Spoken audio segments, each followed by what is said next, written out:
কৃষ্ণ ও হৰি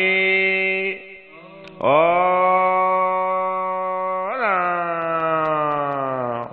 দশম অধ্যায় বিভূতি যোগ ভ্রূয়ব মহাবাহু সিনো মে পরমতু আসহা यत्रे हायं प्रियमानाय अविख्यामि हितकमया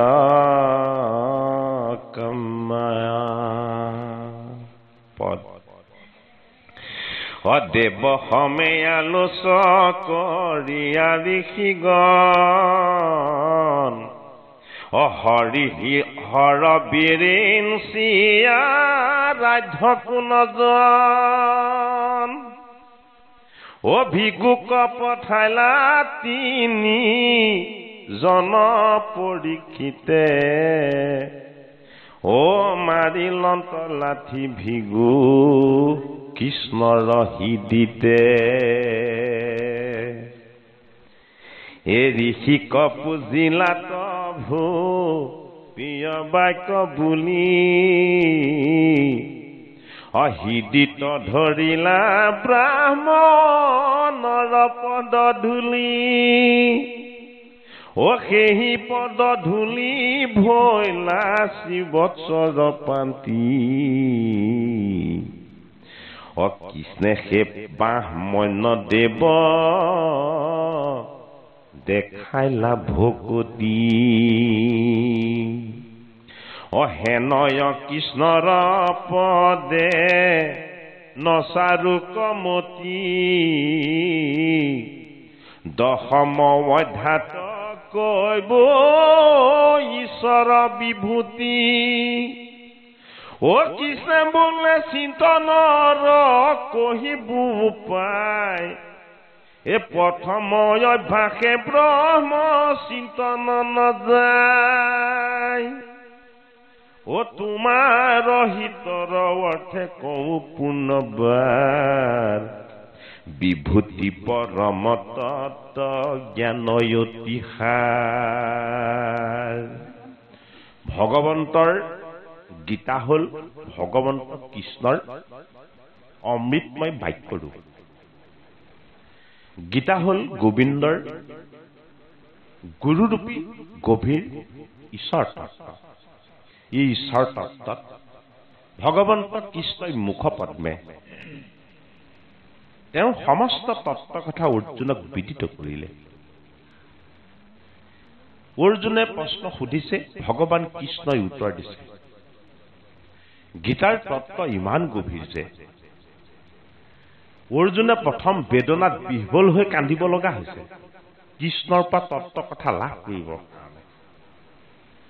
যুদ্ধক্ষেত্ৰত হুক হুককে কান্দি দিলে অৰ্জুনে যে হে কেশৱ যিজনক গুৰু বুলি সেৱা কৰোঁ যিজনক গুৰু বুলি মান্যতা কৰোঁ যিজন দ্ৰোণাচাৰ্য মোৰ অস্ত্ৰ শিক্ষাৰ গুৰু ভগৱান যিজন আমাৰ বংশৰ কুলমণি বুলি পিতামহ বুলি মই যিজনক সেৱা কৰোঁ এই সকলৰ বিৰুদ্ধে মই অস্ত্ৰ ধৰিব লাগিব এতিয়া নাই নাই মোৰ গোটেই দেহৰ পুৰণি দেৰণি আহিছে মই এই সকলক দেখাৰ লগে লগে মোৰ আৰু এই ৰাজ্য লাভৰ ইচ্ছাই মনৰ পৰা নাইকিয়া হৈ গৈছে এই সকলক বধ কৰিনো মই কি ৰাজ্য প্ৰতিষ্ঠা কৰিম এই সকলৰ শোকত মোৰ দেহ মন হৃদয় বিগলিত হৈ গৈছে মই আৰু যুদ্ধ কৰিব নোৱাৰো হে কেশৱ এই বুলি ৰথতে অৰ্জুন বহি পৰিছে আৰু গাণ্ডীপ তেওঁ কান্ধৰ পৰা নমাই দিছে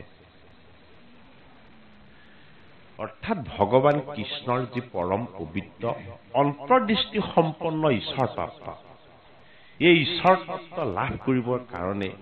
আমিও হাঁহি হাঁহি তেওঁৰ পৰা এই তত্ত্ব লাভ কৰিব নোৱাৰিম আমাৰ জীৱনৰ দুখ যন্ত্ৰণা আৰু কষ্টৰ সৎফতনিতে কৃষ্ণস্বৰূপ ঈশ্বৰৰ আনন্দৰ আগমনৰ প্ৰয়োজনীয়তা আমাৰ হৃদয়ত উপলব্ধ হয় যেতিয়া দুখ কষ্ট আৰু যন্ত্ৰণা আহে তেতিয়া আমি হৰিক স্মৰণ কৰোঁ তেতিয়া আমি হৰিৰ ওচৰত শৰণাপন্ন হওঁ আমি প্ৰত্যেকই আচলতে যদিও অৰ্জুন নহয় ঈশ্বৰ সেৱাৰ ক্ষেত্ৰত আমি প্ৰত্যেকই অৰ্জুনৰ দৰে বিপদৰ সময়ত দুখৰ সময়ত আত্মীয়জনৰ কষ্টৰ সময়তহে আমি হৰিক স্মৰণ কৰোঁ হয়নে নহয় বাৰু গতিকে হৰিয়ে কৃপা কৰি অৰ্জুনৰ কান্দোন বন্ধ কৰাৰ ব্যৱস্থাটো অকলশৰীয়া নকৰিলে যদিও গীতা তেওঁ কেৱল অৰ্জুনক কৈছে ভগৱান কৃষ্ণৰ বাণী মানেই সনাতন যদি এজনে পাই যায় জগতে পাই যাব যেহেতু ভগৱান কৃষ্ণৰ উদ্দেশ্যই হ'ল গোটেই জগতক পবিত্ৰ কৰি দিয়া সেইবাবে 18 যুগ সম্বলিত গীতা ভগৱান কৃষ্ণই অৰ্জুনক কৈ গৈ যেতিয়া কৃষ্ণই গীতা ক'বলৈ ল'লে অৰ্জুনে পাহৰি পেলালে তেওঁ সুখ কি আছিলে তাপ কি আছিলে দুখ কি আছিলে যন্ত্ৰণা কি আছিলে কৃষ্ণই বাণী ৰখাৰ লগে লগে অৰ্জুন সুখৰ পৰা মুক্ত হ'ল অৰ্জুনৰ দূৰ হ'ল মনৰ দুখ আৰু বিষাদ এই দুখ আৰু বিষাদ দূৰ কৰাৰ ভগৱন্তৰ যি পবিত্ৰ প্ৰসাদ এই প্ৰসাদেই হ'ল গীতা গীতাৰ দশম যুগ ভগৱান কৃষ্ণৰ বিভূতি ভগৱান কৃষ্ণৰ বিভূতি বিভূতি মানে নেকি ভগৱানজন কি সমস্ত জগতৰ তেওঁ হ'ল ঐশ্বৰ্য এই ঐশ্বৰ্যমণ্ডিত ঈশ্বৰজন ভাগ ভাগকে ক'ত বিভক্ত হৈ আছে ঈশ্বৰজন ভাগ ভাগকে বিভক্ত হৈ থকাৰ যিটো তত্ত্ব তাকে কোৱা হয় বিভূতি বুলি বিভাগ হৰি কেনেদৰে যদিও অখণ্ডিত যদিও এক ঈশ্বৰ তথাপিতো তেওঁ তত্ত্বসমূহ কেনেদৰে তেওঁ ক'ত লুকুৱাই ৰাখিছে গীতাৰ বিভূতি যুগত শ্ৰীহৰিৰ সমস্ত তত্ত্ব আৰু তেওঁ ঐশ্বৰ্য অৰ্জুনৰ আগত উন্মুক্ত কৰিছে এই ঐশ্বৰ্য আৰু তত্ত্ব আমি বুজিবলৈ পৰম ব্ৰহ্মনো কোন পৰম ব্ৰহ্মৰ তত্ত্বৰ স্বৰূপনো কি আমাক পদত সেয়েহে ক'লে কি বুলি ক'লে দেৱতাসকলে আলোচনা কৰিছিল যে শ্ৰেষ্ঠ দেৱনো কোন সেইজনক পৰীক্ষা কৰা যাওক ব্ৰহ্মাদেৱে গালি পাৰিলে ভিগুক মোৰ পুত্ৰ হৈও তই এনেকুৱা ধৰণৰ আচৰণ কৰ মহাযোগী শিৱইটো ত্ৰিনেত্ৰৰ যোগেদি জ্বলাই দিব বিচাৰিছিলে দেৱঋষি নাৰদেহে আহি ৰক্ষা কৰিলে এজনৰ কোঠ ৰজগুণী এজনৰ কোঠ তমগুণী ব্ৰহ্মাই ভিগুক গালি পাৰিলে পুত্ৰবৎ স্নেহ কৰি শিৱই জ্বলাই দিবলৈ ল'লে ঋষি হৈও ইমান উপবিত্ৰ হৈ থাকিবই নালাগে জ্বলাই দিবলৈ লৈছিলে দেৱঋষি নাৰদেহে কৈছে আচলতে এওঁ ভাল কামেই কৰিছে তোমাৰনো ক্ৰোধটো কিমান তাকে জুখি চালে শিৱও শান্ত হৈ গ'ল বিষ্ণুৰ ওচৰত গৈ পেলাই এইকেইজনেতো কেৰাহীকে চাইছিলে বিষ্ণুৱেতো লক্ষ্মী মাতাৰ লগত একেবাৰে জগত বিভুৰ হৈ আনন্দ কৰি আছে হে বিষ্ণু বুলি বাৰম্বাৰ মাতি থকা স্বত্তেও লক্ষ্মীৰ হাতত ধৰি ভগৱান বিষ্ণুৱে আনন্দময়ী ঈশ্বৰত লীন হৈ গমেই নাপায় ভিগু যে গৈছে ভিগু মানে বেছিকে অতিষ্ঠ হৈ গ'ল আৰু বিতুষ্ট হৈ গ'ল যে এইবোৰ কথাত এজনেতো মোক গালি পাৰিলে সিজনেতো জ্বলাবলৈ ল'লে এইজনতো নিৰ্বিকাৰ ভূক্ষেপেই নাই বিষ্ণুকে মাতি থাকোঁতেও যেতিয়া মাত নাপালে তো আলহী আহিছো আলহী অতিথিৰ ওপৰতো ইমান অনিহা ময়ো অতিথিয়ে তোক আজি মজাটো দিম এই বুলি কৈ থিয় বুৰ মাৰি দিলেগে নহয় বুকুতে ভগৱান বিষ্ণু যেতিয়া ভগৱান বিষ্ণুৰ চৰণত ভিগুৰ যেতিয়া পদৰ আঘাত পৰি গ'ল ভগৱান বিষ্ণু পদ ধৰি ভিগুমুনিৰ পদত ধৰি কান্দিবলৈ লাগিল হে সুকুমল ব্ৰাহ্মণ তোমাৰ চৰণ ইমান কোমল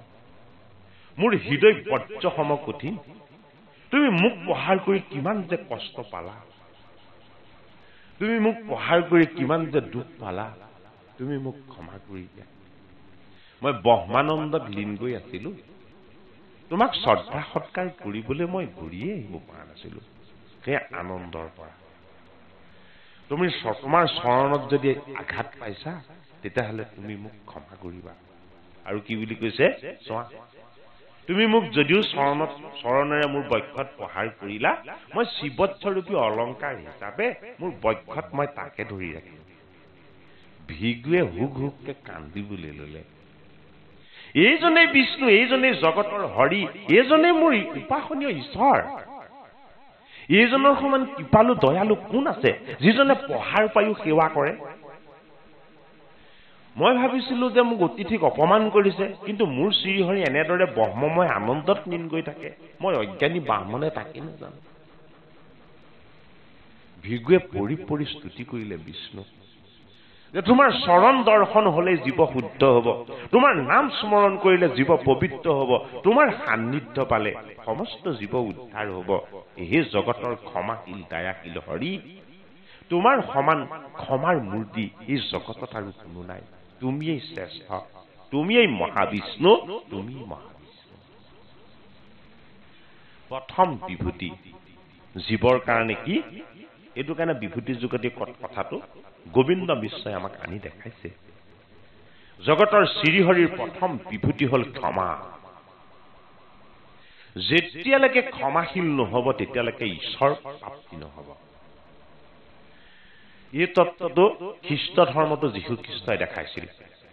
যেতিয়া তেওঁ ক্ৰুছবিদ্ধ কৰিছিল তেতিয়া তেওঁ ঈশ্বৰক প্ৰাৰ্থনা কৰিছিল হে পৰম ঈশ্বৰ এওঁলোক অজ্ঞানী এওঁলোকে বুজি পোৱা নাই তেওঁলোকে কি কৰিছে তেওঁলোকৰ ভুলৰ কাৰণে মইতো ক্ষমা কৰিছোৱেই তুমিও এওঁলোকক ক্ষমা কৰি দিবা ক্ৰুছবিদ্ধ কৰোঁতেও যেতিয়া হৰিক ক্ষমা কৰিবৰ কাৰণে প্ৰাৰ্থনা কৰিলে তেওঁ যেতিয়া ক্ৰোধ প্ৰদৰ্শন নকৰিলে তেতিয়া তেওঁক যিসকলে শাস্তি দিছিলে তেওঁলোকে ভগৱান বুলি মানি ললে যে এইজনে ঈশ্বৰৰ প্ৰেৰিত দূত যিজনৰ লগত ইমান ক্ষমা আছে তেওঁ মানৱ নহয় ইমান ক্ষমা গুণ থকাজন ভগৱান সেইজন ভগৱান কৃষ্ণই ভিগুৰ আগত তাতকৈও বেছি ক্ষমা কৰি দেখাইছে তেওঁ ক্ৰুছবিদ্ধ কৰি আনিছিলে কিন্তু বক্ষত গুৰ মাৰি দিয়াটো তাতকৈও ডাঙৰ অপৰাধ হয় নে নহয়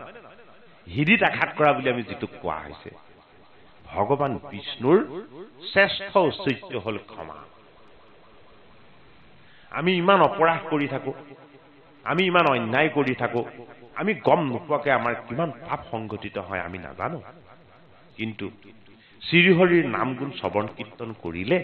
তেওঁ আমাক পাপৰ পৰা মুক্ত কৰি দিয়ে এইটো কাৰণে ভগৱানৰ সৰ্বশ্ৰেষ্ঠ ঐশ্বৰ্য হল ভগৱানজন ক্ষমাশীল আৰু দয়াশীল এইটোৱেই তেখেতৰ লগত থকা শ্ৰেষ্ঠ ঐশ্বৰ্য আৰু বিভূতি যিটো তেওঁ শিৱস্বৰূপেৰে বক্ষত পৰিধান কৰি আছে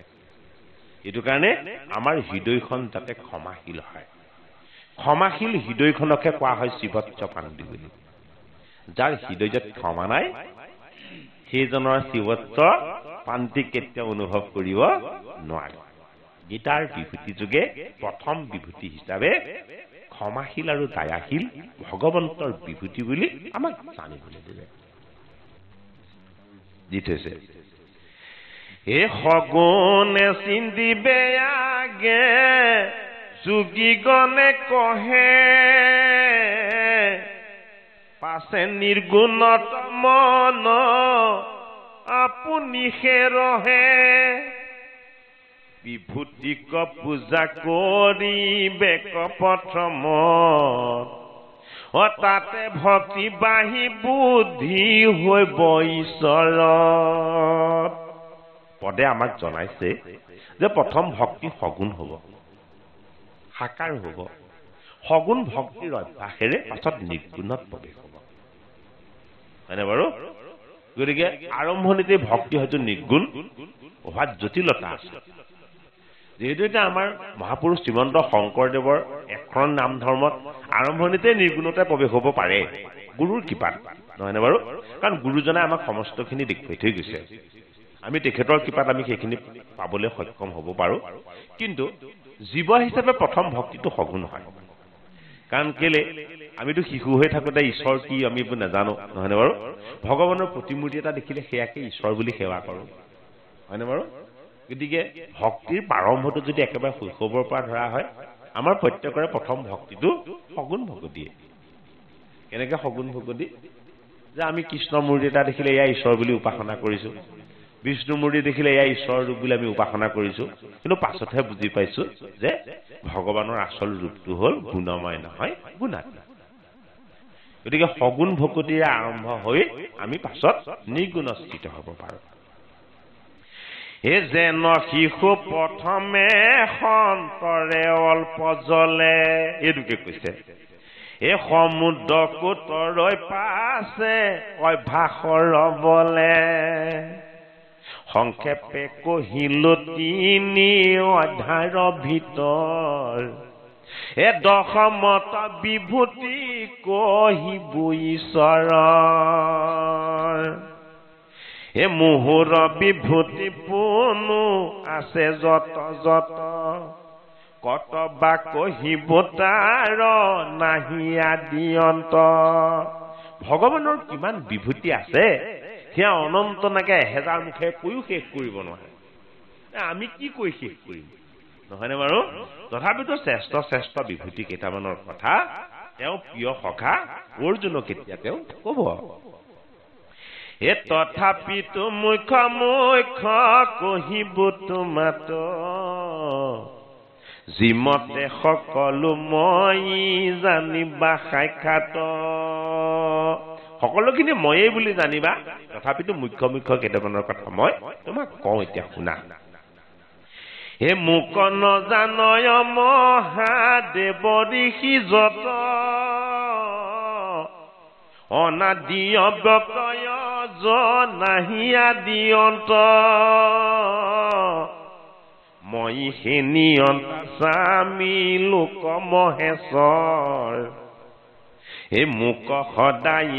বুলি জানে যিটো নৰ কি বুলি কৈছে যে মোক নেজানে দেৱতায়ো মহান ঋষিও যত যিমান আছে যিহেতু মোৰ আদি নাই মই ব্যক্ত নহয় মই অব্যক্ত হৈ থাকো মই প্ৰকট হৈ নিদিওঁ আৰু মোৰ কি অজ মোৰ জন্ম মৃত্যু নাই জন্ম মৃত্যু নাই কাৰণে কি তেখেত অজ আৰু কি নাই মোৰ আদি নাই মোৰ অন্ত নাই শ্ৰী হৰিয়ে অৰ্জুনক কৈছে মই হে নিয়ন্ত স্বামী লোক মহেশ্বৰ মহেশ্বৰূপ সংহাৰকাৰীজনকো মই মহেশ্বৰহে ধাৰণ কৰোঁ মহান ঈশ্বৰ তেওঁ তিনিজন শ্ৰেষ্ঠ দেৱতাক তেওঁ ধাৰণ কৰি আছে ব্ৰহ্মা বিষ্ণু মহেশ তেওঁৰে বিভূতি শ্ৰী হৰিৰে বিভূতি এইটো কাৰণে কৈছে মোৰ আদি নাই মোৰ অন্ত নাই মোক জানি বুজি কোনেও শেষ কৰিব নোৱাৰে অৰ্থাৎ ভগৱানৰ বিভূতিৰ যোগেদি আমি ভগৱন্তৰ স্বৰূপটো উপলব্ধি কৰিব পাৰিম হে তাৰ কিছু নথাকয় জানিবা কোৱাৰ অগুচিব সকল পাপ সংশয় মনৰ ভগৱানৰ বিভূতিবিলাকৰ বিষয়ে যদি ভক্তই তত্ত্বগতভাৱে জানিব পাৰে তেতিয়াহ'লে মনৰ সংশয় দূৰ হ'ব আৰু কি হ'ব পাপৰ পৰা মুক্ত হ'ব হে মহেশ্বৰ বুলিবাৰ এহি খানি হেতু সাধ্য সাধনত পুৱৰে এ সাধ্য সাধনত মুত পৰে নাহি জাতু মোক মহেশ্বৰ বুলি কয় কিয় মহেশ্বৰ বুলি কয় মই মহেশৰ ভগৱান মহেশ মানে হ'ল শিৱ শিৱ হ'ল মহাযোগী মহাযোগীজনৰো তেওঁ ঈশ্বৰ তেওঁ কি তেওঁ হ'ল যোগেশ্বৰ মহাযোগীজনৰো তেওঁ ঈশ্বৰ কাৰণে তেওঁ যোগেশ্বৰ সেইটো কাৰণে মহেশ হ'ল হৰ আৰু ভগৱান কৃষ্ণ হ'ল মহেশ্বৰ সমস্তজনৰ তেওঁই একমাত্ৰ ঈশ্বৰ এই সমদম দুখ সুখ ক্ষমা সত্য ব্ৰত এই জন্ম মৃত্যু সমূহক হয় যত যত এই অহিংসা সমতা তুষ্টি তপ জপ জ্ঞান যশা যশ দান মুত পৰে নাহিয়ান কি বুলি ক'লে আমাক যে সম দম সুখ দুখ ক্ষমা সত্য ব্ৰত জন্ম মৃত্যু সন্মুখ অহিংসা সমতা পুষ্টি তপ জ্ঞান জপ যশ দান সমস্তখিনি ময়েই এই সমস্তবিলাক ময়েই আছো তাৰ সমস্তবিলাকত মোৰ ব্যতিৰেকে সেইবোৰ একো নহয় হ'ব নোৱাৰে এ বুদ্ধি মন চিত আৰু ভয় যে ভয় এ আৰু নিজ অৰ্থ কহু শুনা ধনঞ্জয় এ তাক বুলি বুদ্ধি সাৰ জানয় তাক জ্ঞান বুলি হয় আত্মপৰিচয় মোৰ জ্ঞানৰূপী বিভূতি সেয়াই যেতিয়া মোৰ জ্ঞান বিভূতিৰ যোগেদি আত্মতত্ত্ব লাভ কৰিব পাৰিব যিটো আমি আত্মজ্ঞান বুলি কওঁ এ বিনা দুখে পৰে তাক বোলে খৰ্ববাক দণ্ডিতে পাৰিও সহে ক্ষমা বুলি তাক মোৰ ক্ষমা কি দণ্ড কৰিলেও যি দণ্ডৰ পৰা মৰিহন কৰি দিয়ে এয়া মোৰ ক্ষমা নামৰ বিভূতি এ ব্যাকুল ভাৱ কলোকে সন্মুখক হয় সত্য বুলি তাক মাত স্বৰূপক হয় ইন্দ্ৰিয় সংযম কৰিলে তাৰ নাম দম ইন্দ্ৰিয়ক সংযম কৰিব পৰাটো কাৰ গুণ ভগৱান কৃষ্ণৰ বিভূতি তাকে কোৱা হয় দম বুলি এটা কোৱা হয় সম যিটো ক্ষমাগুণ ক্ষমাগুণক কোৱা হৈছে সম বুলি যিটো ইন্দ্ৰিয় দমন কৰিব পৰা গুণ সেইটো কোৱা হৈছে কি বুলি দম বুলি এ তাকে সম বোলে কৰে ইন্দ্ৰিয় নিয়ম তাক বুলি দুখ মন ইন্দ্ৰিয় সংযম কৰে তাৰ নাম তাকে সম বোলে কৰে ইন্দ্ৰিয় নিয়ম এই ইন্দ্ৰিয়কেইটাক সংযম কৰি ল'ব পৰাটোকে কি বুলি কৈছে সম বুলি কৈছে ইন্দ্ৰিয়ক সংযম কৰিব পৰাটোক কৈছে সম বুলি ইন্দ্ৰিয়ক নিজৰ অধীন কৰি বশ কৰিব পৰাটোক কৈছে কি বুলি দম বুলি এ তাক বুলি দুখ মন নানা কৰ্মে গলে এ সুখ নাম তাৰা হয় মন চেষ্টা হইলে মনটো স্থিৰ হোৱাটোকে আচল সুখ বুলি কৈছে অস্থিৰ হোৱাটোৱে তেতিয়াহ'লে দুখ মন চঞ্চল আৰু অস্থিৰ হোৱাটোৱে হ'ল দুখৰ কাৰণ আৰু মন স্থিৰ হৈ ঈশ্বৰ ভাৱাপন্ন হ'ব পৰাটোৱে হ'ল আচল সুখ এ তাৰ নাম ভয় যাক উৎপত্তি বোলয় অভয় বোলয় তাক জিগুতা পলয় এ ত্ৰাসকে বোলয় ভয় কহে সৰ্বজন এ তাকে বুলি নিভয় সংকোচ নাহি মন তাকে বুলি হিংসা যদি পৰ পীড়া কৰে এ তাক যম বুলি যদি ৰাগ দেশয়েৰে যম কি ৰাগ দেশৰ পৰা মুক্ত হ'ব পৰা ভাৱটো যম বুলি কয় হে ৰাম পাইলে নাহি আনন্দ ন পাইলে নাহি কষ্ট দৈবে লব্ধ সন্তোষ তাহাৰ নাম তুষ্ট তুষ্টিটো ভগৱন্তৰ বিভূতি কি বিভূতি তেওঁ যে পালেও আনন্দ নাই নাপালেও কষ্ট নাই সেয়াই হ'ল সহজানন্দ সহজে কৃপাৰো ঈশ্বৰৰ কৃপাৰ প্ৰসাদ লাভ কৰিলেহে সহজানন্দ পায়ো সন্তুষ্ট নাপায়ো সন্তুষ্ট সদায় সন্তুষ্ট হ'ব পৰা গুণটো ঈশ্বৰৰ গুণময় এটা বিভূতি হে ন্যায় উপাৰ্জিত ধন দিব সুপাতক তাক দান বুলিয়া কয় সৰ্বলোক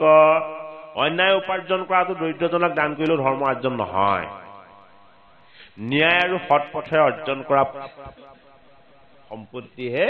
কাৰোবাক দান কৰিলে তাৰ পৰা পুণ্য অৰ্জন হ'ব এ সেহি গোট যশয়া দি লোকে ভাল বোলে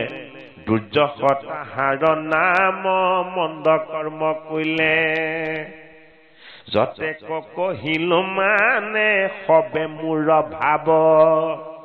মুত বিনে আন নাহি জানিবা পাণ্ডৱ মোৰ নাভি কমলত ব্ৰহ্মা জন্ম হইলা অ ব্ৰহ্মাহন্তে সপ্তঋষি মনু উপজিলা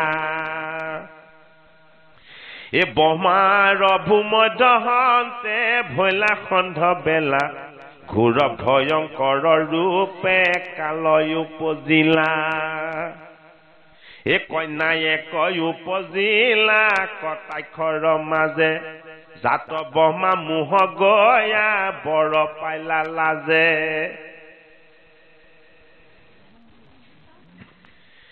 ৰাম মুখহন্তে বাজ ভয়লা সপ্তঋষি পুনু বাহুহন্তে উপজিলা স্বয়ম্ভুৱ মনু হৃদয়ত শতৰূপা কন্যাই উপজিলা আদ্য মনু স্বয়ম্ভুৱে তাংক বিহা দিলা এ দক্ষ আদি কৰিয়া যতেক প্ৰজাপতি এ ব্ৰহ্মা তনু দ্বাৰে জানা মুহুৰ বিভূতি ভগৱান শ্ৰীহৰি বিভূতি কি সপ্তঋষি মোৰ বিভূতি কি মানৱ জাতিৰ পিতৃপুৰুষ মনুগণ 14জন মনু নহয় জানো 14জন মনু ভগৱন্তৰ বিভূতি আৰু কি নাৰী হিচাপে দেখুৱালে তত্ত্ব হিচাপে যে শতৰূপা ব্ৰহ্মাৰ হৃদয়ৰ পৰা উৎপত্তি হৈছে সেয়াও মোৰ বিভূতি ভূমধ্যৰ পৰা উৎপত্তি হোৱা সৰস্বতী সেয়াও ভগৱন্তৰ বিভূতি হয়নে আৰু এই ব্ৰহ্মাৰ দেহৰ পৰা তনুৰ পৰা যিসকল জাত হৈছে এই সমস্তজন ভগৱান কৃষ্ণৰ বিভূতি এই হিমতে যিটো মোৰ বিভূতিক জানে মোৰ কৃপা লভে মোক পাহি পাৱে সেই জ্ঞানে মই শ্ৰজ পালো সংহাৰো যত লোক আক জানি সাধু লোকে ভজে মাত মুক এ মোতে সেৱৰ পিয়া পান মন বুদ্ধি চিত মুহুৰ কথা শুনি হুৱে আনন্দিত মোৰ জন্ম কৰ্ম কথা কৰয় কথন এ অন্য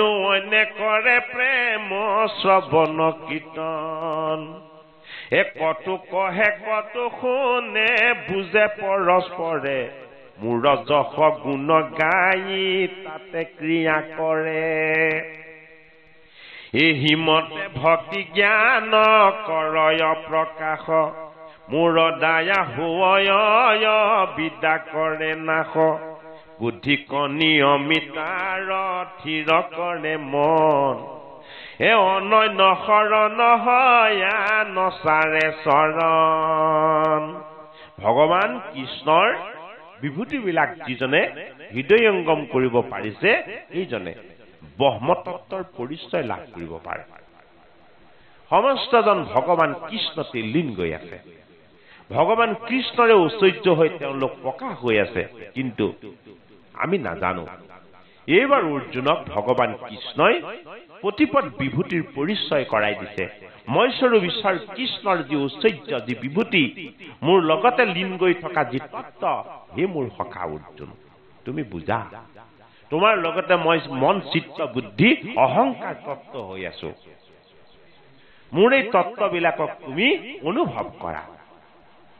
মোৰ এই তত্ত্বক যেতিয়া তুমি জানিবা মোৰ স্বৰূপক যেতিয়া তুমি উপলব্ধি কৰিবা মোতেই শৰণাপন্ন হ'ব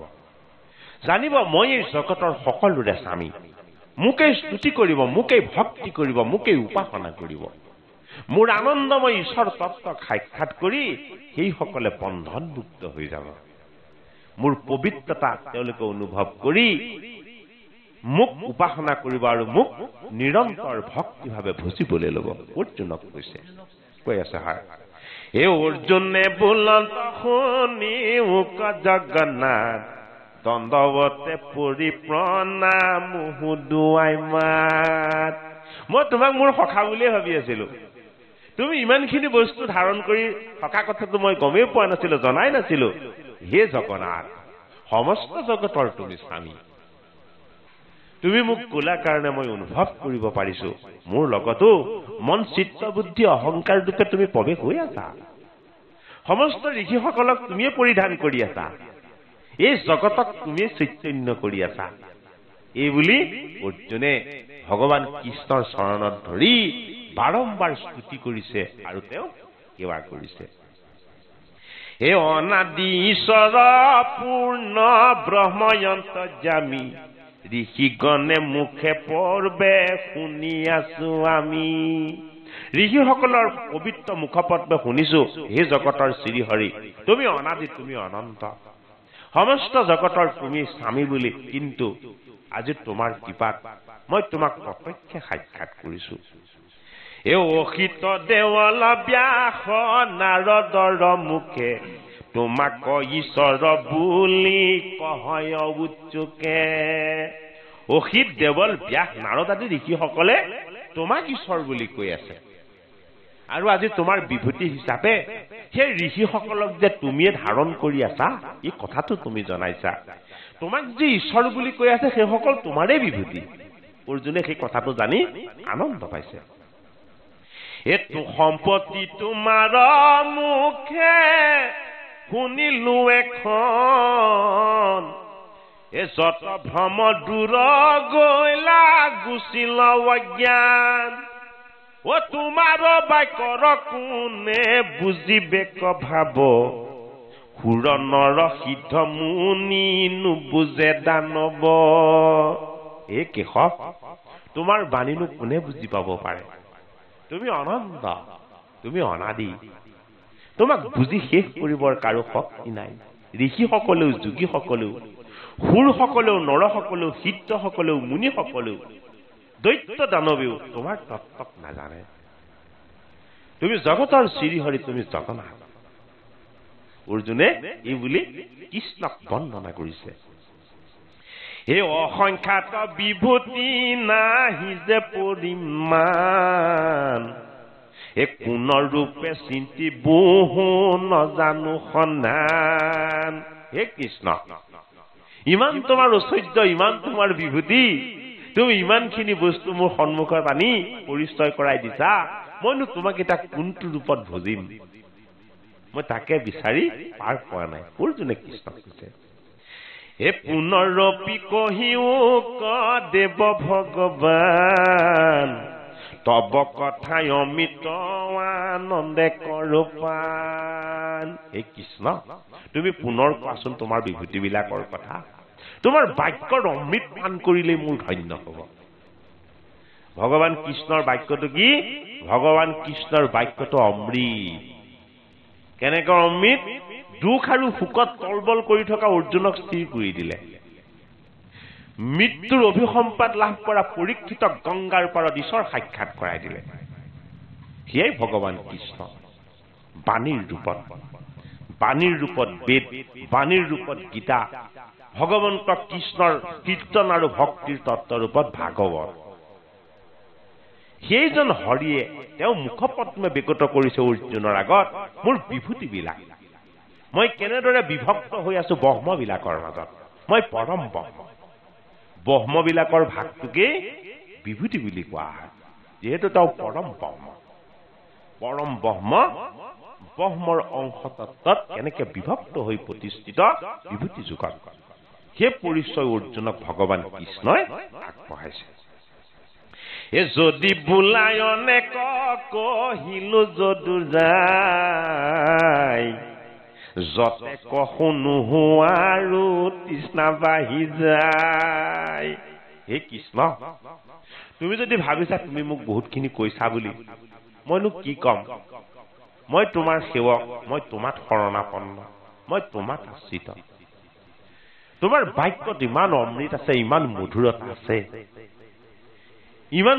তোমাৰ বাক্যৰ অমৃতে মোক আতুৰ কৰিছে যে মই আৰু শুনি থাকিবলৈ মন গৈছে। মোৰ আৰু শুনি শুনি হেঁপাহ নপলোৱাৰ এটা মনৰ ভাৱ আহিছে। হে কৃষ্ণ, তুমি কৃপা কৰি মোক পুনৰ আকৌ তোমাৰ বিভূতিবিলাকৰ কথা মোক কোৱাচোন। হে কৃষ্ণে বোলে মোহৰ কথাত ৰতি যাৰ, আন বস্তু কিবা দিব আপুনি তাহাৰ। হে অৰ্জুন, মোৰ কথাত যিজনৰ ৰতি হৈ গল, ৰস হৈ গল, মই তাক আৰু কি দিব লাগে? সেয়াইতো মোৰ আটাইতকৈ শ্ৰেষ্ঠ দান। মোৰ কথাৰ অমৃত যিজনে বিচাৰে মই সেইজনক সমস্তখিনি দান কৰি দিব বিচাৰো। এইটো কাৰণে বিভূতি যুগৰ পাছত তেওঁ সমস্ত তত্ত্ব বিশ্বৰূপ হৈ দৰ্শন দি দিব। ভগৱান কৃষ্ণই গীতাৰ একাদশ যুগত বিশ্বৰূপ ধাৰণ কৰিব। ইটোতকেও সিটো শ্ৰেষ্ঠ, ইটোতকেও সিটো অমৃতময়। ইটোৰ পাছত সিটো তত্ত্ব ভগৱান কৃষ্ণই তেওঁ প্ৰিয় সখা অৰ্জুনক দান কৰি গৈ আছে, দৰ্শন কৰাই গৈ আছে। আৰু অৰ্জুন কৃষ্ণৰ এই পবিত্ৰ বাণী শুনি কমানে আতুৰ হৈছে, মোক আৰু লাগে হে কেশৱ, মোক আৰু দিয়া তুমি। কিয় ইমানকে লাগে কৃষ্ণৰ কথা? কৃষ্ণৰ কথা হল অমৃত। কৃষ্ণৰ কথাত জীৱন মৰণ সমস্যাৰ পৰা জীৱ মুক্ত হৈ যায়। সেইটো কাৰণে অৰ্জুনে আগ্ৰহেৰে কেশৱৰ মুখপদ্মলে চাই কৃষ্ণই হাঁহি হাঁহি কৈছে, অৰ্জুনে কান্দি কান্দি শুনিছে। এই কান্দোন কিন্তু দুখৰ নহয়। নাকৰ কাষেদি চকু পানী বোৱা নাই, কাণৰ কাষেদি বৈছে। কাণৰ কাষেদি কেতিয়া চকু পানী বয়? আনন্দময় হৰিৰ ভক্তিৰ ৰসত। আৰু এয়াইতো কৃষ্ণৰ আনন্দ, যি আনন্দত জীৱৰ সমস্ত দুখ তাপ সন্তাপ দূৰ হৈ যায়। এইটো কাৰণে কৃষ্ণই কৈছে যে মোৰ কথা শুনি যিজনে আনন্দিত হয়, হে অৰ্জুন, মই তাক মোৰ কৃপাৰ প্ৰসাদ আৰু দিয়াত কেতিয়াও কৃপণালি নকৰো। মই এতিয়া তোমাক বিভূতি দিম। তোমাৰ যেতিয়া তৃষ্ণা আৰু বাঢ়িব, মই একাদশ যুগত কি দি দিম? মোৰ বিশ্বৰূপ দৰ্শন কৰাই দিম। এয়াই ভগৱানৰ কৃপা। ৰাম এ তুমি হে পৰম প্ৰিয় সখী মোৰ প্ৰাণ, এ কহু মুখ বিভূতি কহু সাৱধান। হে হৰি ৰাম ৰাম ৰাম ৰাম। দ্বিতীয় ভাগী পাঠত ভগৱান কৃষ্ণৰ বিভূতিসমূহ তত্ত্বগতভাৱে আকৌ পৰ্যালোচনা হ'ব। কৃষ্ণ